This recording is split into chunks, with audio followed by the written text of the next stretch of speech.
Welcome to Kenton Teaches. Enjoy the video. In this video, I will show how to make homemade spirulina, only way.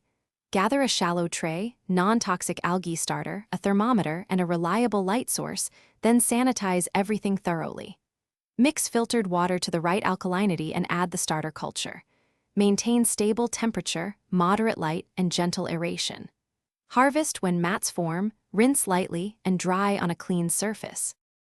Start by placing your shallow tray on a level surface near a controlled power source.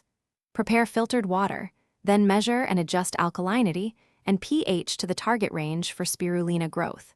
Set LED grow lights on a consistent 16:9 schedule and position them for even coverage.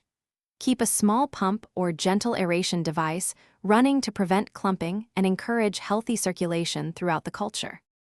If you're finding this helpful, please subscribe and like so I can make more guides like this. Quick recommendation: I keep reaching for those comfy studio socks. Socks life's too short for cheap socks. Go darn tough with a lifetime warranty, a tiny comfort while tending cultures.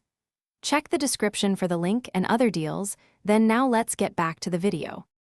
Feed your culture with measured micronutrients and alkalinity adjustments on a regular schedule to keep growth steady.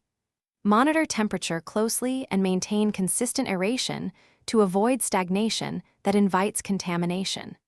Inspect daily for unwanted organisms or dramatic color shifts and remove problems promptly.